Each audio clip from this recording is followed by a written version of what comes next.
Hey, salut, c'est Loïc. Je suis vraiment ravi de te retrouver aujourd'hui pour cette nouvelle vidéo parce que c'est une nouvelle vidéo qui me tenait vraiment à cœur. Alors on vient juste d'arriver dans la ville de Romance. À Romance, il y a en fait un concept qui est un petit peu particulier. C'est le concept des Beds in Shop. Donc Beds in Shop, c'est tout simplement lit dans des magasins, et tu vas comprendre un petit peu plus en détail le projet un peu dingue en fait de base de François Xavier qu'on est venu voir aujourd'hui. Je vais te le présenter, on va l'interviewer, on va prendre le temps. C'est l'un des membres de nos programmes et en fait j'aime bien, tu sais, c'est montrer justement ces parcours inspirants de personnes qui ont fait des choses finalement très diverses, et c'est ça qui est fort, c'est que l'investissement immobilier ça regroupe des gens très diverses, et dans les programmes on a des gens très diverses avec des expériences vraiment voilà, superbes. Donc là c'est un mode start-up, c'est de la redynamisation de centre-ville. Il y a un côté vraiment social dans son projet. Tu vas voir tout ça vraiment dans le détail. On va aller le rejoindre, on va aller justement dans un de ses appartements qu'il a mis en route, dans un de ses magasins qu'il a mis en route. Allez, c'est parti!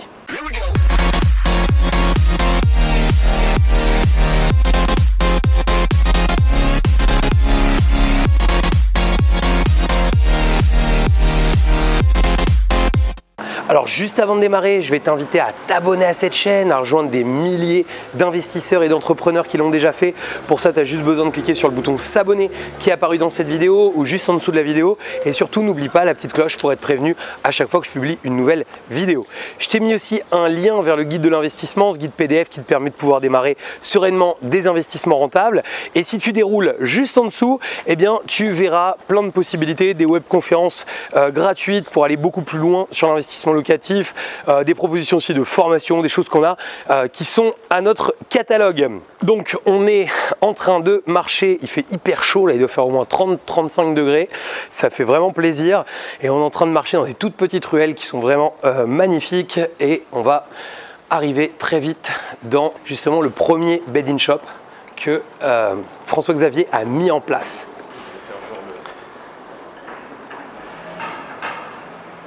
Magnifique petite fontaine. En fait, si j'ai bien compris le principe, on va voir ça tout de suite, mais c'est que tout simplement, en fait, il y a un des shops qui est là. En fait, c'est une rue avec plein de magasins, et il y a un des shops, en fait, c'est pas un shop, c'est un Airbnb.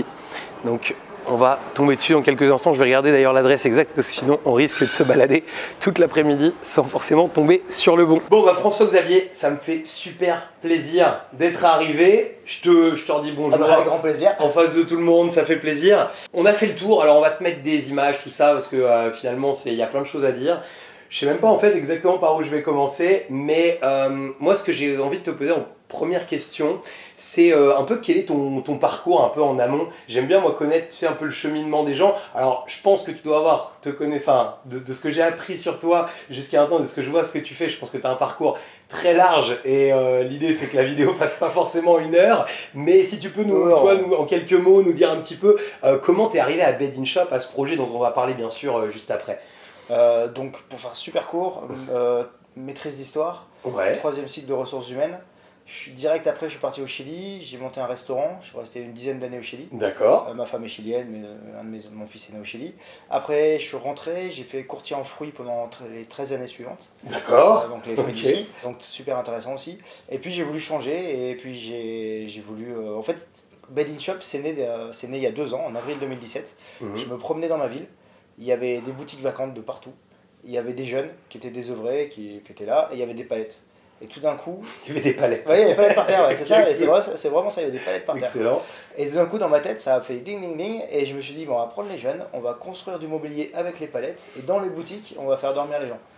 L'idée de base, c'est ça, quoi. Donc, toi, tu es un amoureux de ta ville. Ouais, bah ouais, je suis né ici. C'était né ici, et ouais, ça sent que tu as... Qui a derrière ton projet, en fait, voilà, ce côté un peu, je trouve, amoureux de la ville, voilà, et amoureux de faire revivre justement des choses. C'est vrai que là, on est dans un bâtiment qui est vraiment magnifique. On va t'incruster des images, ou je sais pas où on te les mettra après, mais en tout cas, on va te mettre des images du bâtiment parce que c'est vraiment super joli. Ça date de quel 13e siècle, voilà, 13e siècle. Tu m'as même fait voir la fosse sceptique du 13e siècle, tu vois, les mecs qui pensaient déjà, mais excellent. Et donc c'est vrai qu'on est dans un vieux bâtiment, et toi en fait l'esprit, si je vais le résumer un petit peu, mais tu vas mieux nous l'expliquer, en fait comme tu le disais, l'idée c'est de faire renaître en fait des magasins.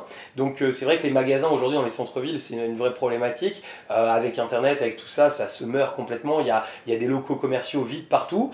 Donc toi, l'idée, tu t'es dit, bah, il y a un truc à faire avec ça, on va partir sur les jeunes. Mais comment? Parce que je pense que des idées, tous les gens qui nous regardent, et moi, toi, on a tous des fois des idées qui nous passent par l'esprit, mais avant de les mettre en œuvre, c'est pas, tout le monde ne passe pas le cap. Et qu'est-ce qui a été un peu le... Est-ce qu'il y a un déclencheur qui a fait que tu t'es dit, ouais, non, mais ça, j'y vais? Il y a toujours des déclencheurs. Après, je suis trop. C'est compliqué de le dire. Mais à un moment, il faut passer le pas. C'est comme quand je suis parti au Chili. Je suis parti avec mon sac à dos. Je vais faire un bar. Je connaissais rien. Bon, bah, je l'ai fait. Là, c'est pareil. Je me suis dit, en fait, je m'embêtais dans mon boulot. J'avais pas de. C'était sympa, mais ouais. J'avais pas le truc qui me faisait vibrer. Mes enfants, ils grandissent. Donc, à un moment, ils ont moins besoin de nous. Donc on a du temps, donc autant bien l'utiliser. Tu t'es dit on y va. Donc je me suis dit allez c'est le moment. Donc toi tu as carrément monté une société pour ça. Tout à fait. Voilà, donc il y a un côté réellement entrepreneurial dans parce que des fois on peut y voir un côté, donc il y a un côté social et un côté entrepreneurial.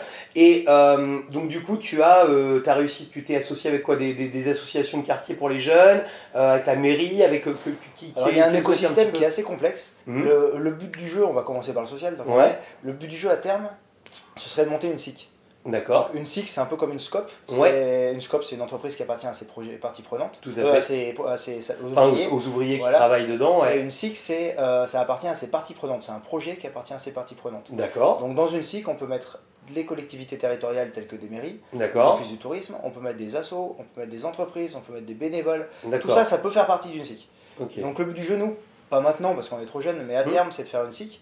Et que le projet soit porté par pas mal de monde, avec une direction collégiale à inventer. Et évidemment, vu qu'on est dans l'ESS, les dividendes sont reversés maximum 7% aux actionnaires, le reste, ça reste dans l'entreprise. D'accord. On est vraiment dans ce schéma-là. Après, on a un partenariat spécial avec la sauvegarde de l'enfance. Donc la sauvegarde de l'enfance, c'est national, mais bon, on a commencé avec la Drôme. Eux, c'est le seul organisme de France qui peut faire travailler les enfants. D'accord. Légalement, sans les fouetter en fait. Ouais, okay. T'as des enfants de quel âge par exemple pour fabriquer des meubles? Il y a on te mettra 2-3 plans de meubles aussi qui ont entre 11 et 13. D'accord, ah oui, ok, d'accord. Ouais, en fait, on a fait ça pendant les vacances scolaires. Ouais. On n'est pas dans la délinquance et tout ça, on est en avance. On est avant ça. D'accord. Oui, l'esprit, c'est de leur donner, plutôt qu'ils aillent faire un peu n'importe quoi dehors ou pas grand chose, ou qu'ils passent la journée devant la télé ou sur la console, c'est de leur donner un projet. On va fabriquer une table et puis on prend le temps qu'il faut pour la fabriquer parce qu'on a 11 ans et parce qu'on n'est pas des furieux du truc. Mais ils bossaient bien. Ouais, mais ça m'étonne pas. Les gamins comme ça, tu leur donnes des trucs à faire, mais ils enquillent. Ouais. Et en fait, ils veulent. Et on a des gamins, mais ils sont révélés. Des bons petits rebelles. Hein. Mais ils kiffaient. Poncer le bois, clouer, machin, tout, tata. On avait une menuisière qui les encadrait. Ouais. Alors, ce qui est génial, c'est que une menuisière qui bosse avec nous, elle est aussi clown. D'accord. Elle a un ressenti et une façon d'amener les choses où en fait, il y avait vraiment un bon feeling entre les jeunes et elle. Donc ça, c'était top. Et puis donc ça c'est le partenariat pour le mobilier parce qu'on a fait plein de choses, on a fait des têtes de lit, des tables basses, des bancs. C'est vrai que quand tu vois, on n'est pas du tout là, on arrive ici, c'est pas, on n'a pas l'impression c'est des gamins qu'on fabriquait, sans côté péjoratif, c'est hyper professionnel. Là, tu la vois pas là, mais il y a une magnifique cuisine derrière. Les portes, tu me disais, c'est des enfants qu'on fabriquait, c'est de la palette de base. Tu dirais que limite, tu le vois à la va-vite, tu vas te dire c'est du chêne ou un truc, c'est pas du sapin. Je crois que c'est ça. Ouais, c'est du sapin.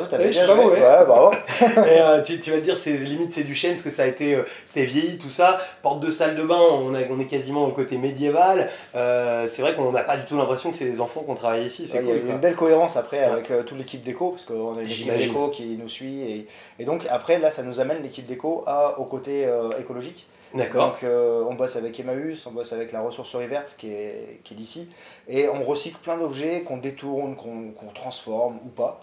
Et en fait on s'amuse. Et puis il y a aussi le côté don où il y a des gens qui nous donnent des choses. D'accord. Et donc on prend. Comme la magnifique cuisinière à l'ancienne qu'on va mettre dans le futur bouquiniste. Excellent. Et on a eu pas mal de dons. Après on dit sur Facebook on a besoin de ça. Là en ce moment je demande des livres justement pour le bouquiniste et un peu des livres anciens, tout ça pour la vitrine. Bon les gens ils arrivent, ils nous apportent 3 livres, c'est cool. Et comment les gens justement te connaissent par rapport à ça? C'est parce qu'il y a eu des articles qui sont sortis un peu dans des médias, il y a eu des choses locales. J'ai bien envoyé sur les différents journaux locaux, D'accord. Sur Facebook, on est pas mal suivi Ouais. depuis le début et le projet plaît en fait, puisque personne ne sait comment revitaliser ces lieux. Tout à fait. Personne ne sait comment une vieille boutique qui est vide depuis 15 ans, qu'est-ce qu'on peut en faire. Personne n'a la solution. Et moi, j'apporte une solution qui est novatrice et qui est assez utopique, mais pas tant que ça, parce que c'est faisable. Donc, et puis au final, c'est un peu tout bête parce que même moi, je vais me mettre dans un côté, tu vois, plus investisseur, entre guillemets, tu vois, sur tout ça. L'un dans l'autre, je pense qu'on a tous eu des fois des immeubles, par exemple, qui nous donnaient envie. Puis on avait l'appart du rez-de-chaussée, enfin le pas de porte qui est en bas. On se dit, putain, non, qu'est-ce que je vais faire dans ce quartier-là? Je vais peut-être qu'ils mettent qu'un kebab. Si je mets un kebab, ça va pourrir les trucs au-dessus. Puis limite, on a fait des offres trop basses, c'est pas passé parce que.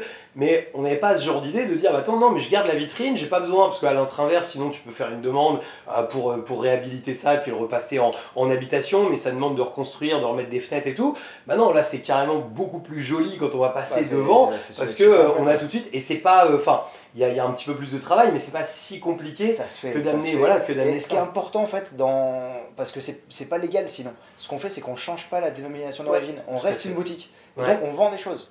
On vend à nos clients comme ils vendent. Vous ne changez pas la destination, vous avez de la vente aussi. Voilà, et on va vendre que des produits locaux. Comme dans la chambre d'hôtel, on ouvre le frigo, il y a la tuile de whisky, le coca, machin. Nous, on va vendre que des produits locaux, du savon, de la poterie, du miel de roman, de l'huile de Saint-Donat, de noix.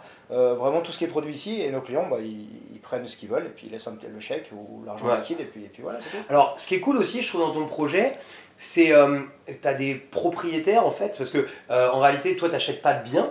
Pour l'instant, pour l'instant, voilà, t'es en partenariat, mais je pense que c'est aussi un bon moyen de bien te développer parce que finalement, quand tu veux acheter, enfin, si tu dois acheter et avoir des gros moyens financiers pour acheter beaucoup de biens, bah, c'est compliqué de te développer rapidement. Et ton but, c'est quand même de développer ce concept, que ce soit que le côté social, il puisse aller au-delà de ta ville, etc.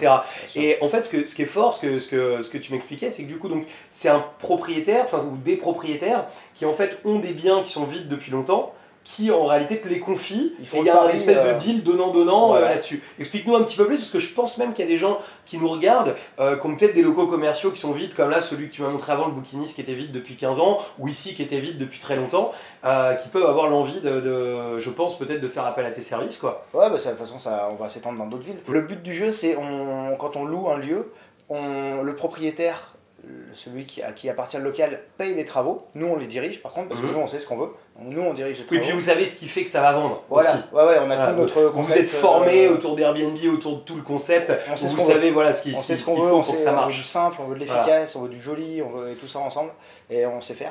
Maintenant, on a appris. De toute façon, rien qu'ici, je sais pas ce qu'on en voit exactement de l'angle de la caméra, mais je veux dire, c'est magnifique. C'est sûr que quelqu'un qui arrive ici, il peut que te mettre 5 étoiles sur Booking ou 10 sur 10 sur Airbnb. Il n'y a pas de des super critiques pour l'instant. Et donc, le propriétaire paye les travaux, mais nous, on s'engage à rembourser en loyer les travaux en 5 ans. D'accord, ok. C'est-à-dire que sur les 5 années, on paye un loyer, ça rembourse les travaux, et après le propriétaire perçoit son vrai loyer, entre guillemets. Excellent. Ouais, surtout qu'en plus, lui, le propriétaire, en réalité, il va défalquer ses travaux au moment où il te les paye, donc c'est plutôt top. Pour tout le monde. Et puis derrière, il les récupère en loyer, et après, ça redevient quelque chose qui tourne, qui marche, et en plus, il a une boîte qui s'occupe entre guillemets de tout, parce que la seule chose c'est de sortir un peu la main au portefeuille, mais c'est pareil, quelqu'un qui est propriétaire de plusieurs lots et qui peut se permettre déjà d'avoir des locaux un peu vides, c'est quelqu'un qui va voir sa banque, qui fait un financement sur 5 ans sur ce que tu prends, et il va retomber sur ses pieds, et c'est quasi une opération blanche, quoi. Oui, excellent, super. Après on recherche, faut être cohérent aussi avec ce qu'on veut faire. Tout à fait. On n'est que dans des locaux de centre-ville, avec des voûtes, on est dans des choses jolies, quoi. Ouais. On va en vacances à Barcelone, pas à Vaux-en-Velin, quoi. Je comprends bien. Respect pour Vaux-en-Velin. mais je comprends complètement. C'est toute la démarche, c'est-à-dire que pour que ça puisse fonctionner, parce que toi c'est son but, si c'est pour redynamiser un endroit où il n'y aura pas de demande en Airbnb et où ton concept n'aura aucun charme, ça n'a pas d'intérêt. Toi le but c'est de redonner vie à des centres-villes, donc il y a des produits qui sont comme ici, des bâtiments médiévaux, des bâtiments anciens, des choses même pourquoi pas un peu plus récents, mais en tout cas des choses qui ont un charme, qui ont une vie, et toi du coup pouvoir justement refaire une décoration en adéquation avec ce charme et cette vie, que tout aille ensemble, quoi. Oui, parce que chaque boutique va avoir un thème, c'est-à-dire que là on travaille sur un bouquiniste, après on va faire une cordonnerie, on va faire un maréchal ferrant, on va faire un apothicaire, On est sur une cohérence de métier, un imaginaire début 20e. Ouais, je comprends. Avec des boiseries, et donc dans la boutique, à chaque fois, il y aura des clins d'œil au thème de la vitrine, puisqu'on fait une vitrine dans chaque boutique. Excellent, c'est super. Alors moi ce que j'adore dans ce projet aussi, c'est que ça montre, on en parlait un peu en off, mais c'est vrai que souvent quand les gens ont un premier a priori sur l'immobilier, c'est qu'ils ont un a priori de c'est quelque chose qui, quand on fait de l'immobilier, c'est plutôt de l'investissement, les gens qui ont du pognon, tout ça, et il y a rarement un côté justement social, en tout cas dans la tête des gens. Au final, quand on creuse, on se rend compte que les gens c'est plutôt pour accomplir des rêves, qu'il y a toujours des pourquoi très forts derrière, mais ton pourquoi, je trouve qu'il est assez original et super cool, c'est le fait voilà, justement d'allier ce social avec voilà, tout ce que tu nous as expliqué, donc super, j'adore. Une roue avec plein de rayons. C'est excellent, d'où le vélo que tu mets dans la... En plus, dans la vitrine de Bucarest, bravo. Okay, je comprends le lien maintenant. Bon bah c'est cool. Est-ce que tu voulais nous ajouter peut-être quelque chose? Parce que je pense qu'on a fait un bon tour autour de on a bien fait le tour, pas forcément. Bon, et bah super. Merci d'être venu. N'hésitez pas, surtout si vous avez des questions et tout ça, François-Xavier il viendra faire un tour sur la vidéo, je lui préviendrai que c'est sorti, et n'hésitez pas à mettre dans les commentaires des questions, je m'efforcerai d'y répondre, je pense que tu seras présent aussi pour y répondre. Plaisir. Vous pouvez aussi trouver du coup Bed in Shop, on va vous remettre un lien de la page Facebook, de l'Instagram, des différents réseaux sociaux, voilà, du site Bed in Shop. Si vous avez envie de venir à Romance, je pense que là où il faut réserver, c'est ici. C'est une super jolie ville, je fais pas la promo de la ville, mais c'est vrai qu'on est arrivé, il y a un charmant petit canal et tout, moi je connaissais pas, c'est vraiment très typique, voilà, c'est vraiment reposant. Et si vous êtes un faux preneur, que vous regardez, que vous avez envie de faire des pauses de portable, je vous le dis, dans les Bed in Shop, tu captes pas parce que c'est des vieux bâtiments, et au moins tu fais la pause. Exactement. Je te remercie vraiment beaucoup de nous avoir accueillis, c'est vraiment top. Plaisir, oui. Pour vous remercier d'avoir suivi jusqu'à la fin, je vais vous mettre un lien vers une webconférence qui va vous permettre d'aller beaucoup plus loin avec l'investissement immobilier. Je vais vous mettre aussi un lien pour pouvoir vous abonner à la chaîne et un lien vers la playlist Les conseils immobiliers. A très bientôt pour une nouvelle vidéo. Ciao. Au revoir. Ciao.